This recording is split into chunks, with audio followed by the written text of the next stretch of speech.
ಜೈ ಶ್ರೀಮನ್ನಾರಾಯಣ. ನಾನು ಹೇಳುವ ವಿಶ್ಲೇಷಣೆ ರಾಮಾನುಜದಾಸ ಶ್ರೀಮಾನ್ ಗಟ್ಟು ವೇಣುಗೋಪಾಲ ಸ್ವಾಮಿಯವರ ರಚನೆಯಾಗಿದೆ. 12ನೇ ಅಧ್ಯಾಯ ಭಕ್ತಿಯೋಗ, 9ನೇ ಶ್ಲೋಕ. ಅಧಚಿತ್ತಂ ಸಮಾಧಾತುಂ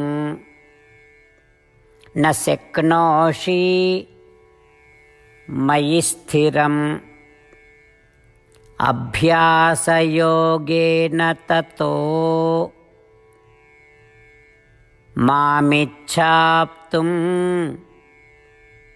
ಧನಂಜಯ. ಓಂ. ಗೀತಾಚಾರ್ಯ ಶ್ರೀಕೃಷ್ಣ ಪರಮಾತ್ಮ ಅರ್ಜುನನ ಜೊತೆಗೆ ನಮ್ಮೆಲ್ಲರಿಗೂ ಭಕ್ತಿಯೋಗವನ್ನು ಕಲಿಸುತ್ತಿದ್ದಾನೆ. ಪರಮಾತ್ಮ ಹೇಳುತ್ತಿದ್ದಾನೆ, ಅರ್ಜುನ, ನಿನ್ನ ಮನಸ್ಸನ್ನು ನನ್ನ ಮೇಲೆ ಕೇಂದ್ರೀಕರಿಸಲು ಮತ್ತು ನಿನ್ನ ಮನಸ್ಸನ್ನು ನನ್ನ ಮೇಲೆ ಇರಿಸಲು ಸಾಧ್ಯವಾಗದಿದ್ದರೆ ನೀನು ಇನ್ನೊಂದು ರೀತಿಯಲ್ಲಿ ಅಭ್ಯಾಸ ಮಾಡಬಹುದು. ಹೇಗೆ? ನೀನು ನಿಧಾನವಾಗಿ ಈ ಲೌಕಿಕ ವಿಷಯಗಳಿಂದ ನಿನ್ನ ಮನಸ್ಸನ್ನು ಹಿಂತೆಗೆದುಕೊಳ್ಳುತ್ತಿರು. ಪದೇ ಪದೇ ನನ್ನ ಒಳ್ಳೆಯ ಗುಣಗಳನ್ನು ನೆನಪಿಸಿಕೋ. ಪದೇ ಪದೇ ನನ್ನ ದೈವಿಕ ನಾಮಗಳನ್ನು ಜಪಿಸುತ್ತಿರು. ನನ್ನನ್ನು ಪಡೆಯುವ ಬಯಕೆಯನ್ನು ಹೆಚ್ಚಿಸು. ಅದರಂತೆ ಶ್ರೀಕೃಷ್ಣ ಪರಮಾತ್ಮನು ನಮಗೆ ಆತನನ್ನು ಪಡೆಯಲು ಸುಲಭವಾದ ವಿಧಾನವನ್ನು ನೀಡುತ್ತಿದ್ದಾನೆ. ಆದುದರಿಂದ ನಾವು ನಮ್ಮ ಇಂದ್ರಿಯಗಳನ್ನು ತಾತ್ಕಾಲಿಕ ಆನಂದದಿಂದ ದೂರವಿಡಲು ಪ್ರಾರಂಭಿಸೋಣ. ನಾವು ಶ್ರೀಕೃಷ್ಣ ಪರಮಾತ್ಮನ ದೈವಿಕ ಗುಣಗಳನ್ನು ಪದೇ ಪದೇ ಸ್ಮರಿಸಲು ಪ್ರಾರಂಭಿಸೋಣ. ನಾವು ಶ್ರೀಕೃಷ್ಣ ಪರಮಾತ್ಮನ ದಿವ್ಯ ನಾಮಗಳನ್ನು ಪದೇ ಪದೇ ಜಪಿಸಲು ಪ್ರಾರಂಭಿಸೋಣ. ಶುದ್ಧ ಆನಂದದ ಮೂರ್ತರೂಪ ಶ್ರೀಕೃಷ್ಣ ಪರಮಾತ್ಮನನ್ನು ಮಾತ್ರ ಸಾಧಿಸುವ ಬಯಕೆಯನ್ನು ಹೆಚ್ಚಿಸೋಣ.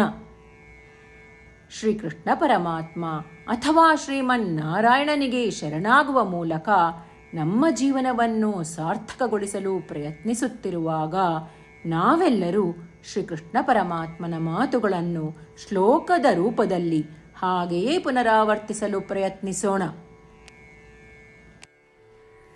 ಅಧಚಿತ್ತಂ ಸಮಾಧಾತುಂ ನ ಶಕ್ನೋಷಿ ಮಯಿ ಸ್ಥಿರಂ ಅಭ್ಯಾಸಯೋಗೇನ ತತೋ ಮಾಮಿಚ್ಛಾಪ್ತುಂ ಧನಂಜಯ. ಗೀತೆಯ ಸತ್ವ ಮತ್ತು 8 ಭಾಷೆಗಳು.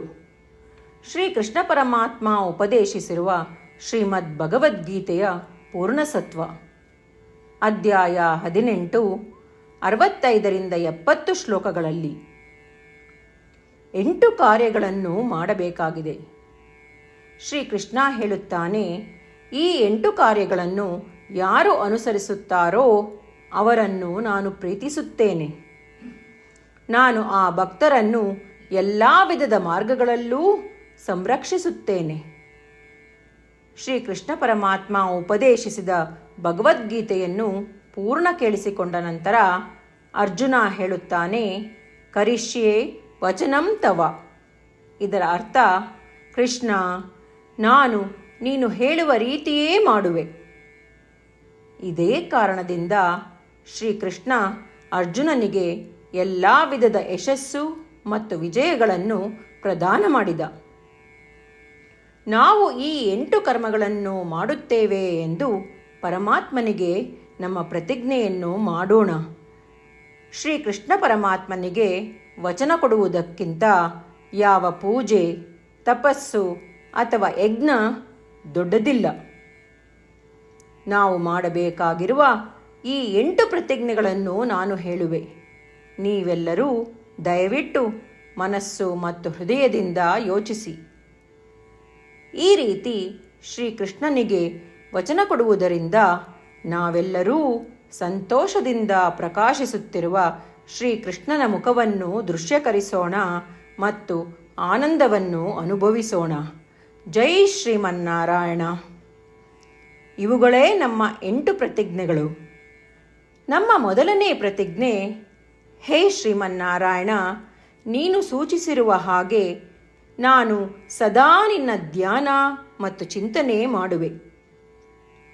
ನಮ್ಮ ಎರಡನೇ ಪ್ರತಿಜ್ಞೆ, ಹೇ ಶ್ರೀಮನ್ನಾರಾಯಣ, ನೀನು ಸಲಹೆ ನೀಡಿರುವ ಹಾಗೆ ನಾನು ಸದಾ ನಿನ್ನ ಭಕ್ತನಾಗಿರುವೆ.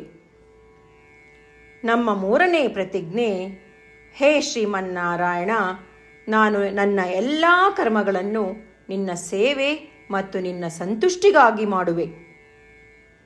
ನಮ್ಮ ನಾಲ್ಕನೇ ಪ್ರತಿಜ್ಞೆ, ಹೇ ಶ್ರೀಮನ್ನಾರಾಯಣ, ಅನುಸರಿಸಲು ನೀನು ಹೇಳಿರುವ ಹಾಗೆ ನಾನು ನಿನಗೆ ಸೇರಿದವನೆಂದು ಶ್ರೇಷ್ಠ ನಂಬಿಕೆ ಇದೆ ಮತ್ತು ನಾನು ಸದಾ 2 ಕೈಗಳನ್ನು ಜೋಡಿಸಿ ನಿನಗೆ ನಮಸ್ಕಾರ ಮಾಡುತ್ತೇನೆ ಮತ್ತು ನಿನ್ನನ್ನು ಪೂಜಿಸುತ್ತೇನೆ. ನಮ್ಮ 5ನೇ ಪ್ರತಿಜ್ಞೆ, ಹೇ ಶ್ರೀಮನ್ನಾರಾಯಣ, ನಿನ್ನ ವಚನಗಳನ್ನು ಸ್ಮರಿಸುತ್ತೇನೆ. ಮಾಮೇಕಂ ಶರಣಂ ವ್ರಜ, 18ನೇ ಅಧ್ಯಾಯ 66ನೇ ಶ್ಲೋಕ. ನೀನು ಹೇಳಿರುವೆ, ನಿನಗೊಬ್ಬನಿಗೇ ಶರಣಾಗಬೇಕು. ಶ್ರೀಮನ್ನಾರಾಯಣ, ನಿನಗೊಬ್ಬನಿಗೇ ಶರಣಾಗುವೆ. ನಮ್ಮ 6ನೇ ಪ್ರತಿಜ್ಞೆ, ಹೇ ಶ್ರೀಮನ್ನಾರಾಯಣ, ನಿನ್ನ ವಚನಗಳನ್ನು ಸ್ಮರಿಸುತ್ತೇನೆ. ಮಾ ಶುಚಃ, 18ನೇ ಅಧ್ಯಾಯ 66ನೇ ಶ್ಲೋಕ. ನೀನು ನಮಗೆ ಪುನರ್ ಆಶ್ವಾಸನೆ ನೀಡಿದ್ದೀಯ, ದುಃಖಿಸಬೇಡವೆಂದು. ನಾನು ಎಂದಿಗೂ ದುಃಖಿಸುವುದಿಲ್ಲ. ನಮ್ಮ 7ನೇ ಪ್ರತಿಜ್ಞೆ, ಹೇ ಶ್ರೀಮನ್ನಾರಾಯಣ, ನೀನು ಶ್ರೀಮದ್ ಭಗವದ್ಗೀತೆಯನ್ನು ನಮಗಾಗಿ ಉಪದೇಶಿಸಿ ಅನುಗ್ರಹಿಸಿ ಮತ್ತು ಆಶೀರ್ವದಿಸಿದ್ದೀಯ. ನಾನು ಕನಿಷ್ಠ 1 ಶ್ಲೋಕವನ್ನು ದಿನಾ ಪಠಿಸುವೆ ಅಥವಾ ಕೇಳಿಸಿಕೊಳ್ಳುವೆ ಎಂದು ನಾನು ಪ್ರತಿಜ್ಞೆ ಮಾಡುವೆ.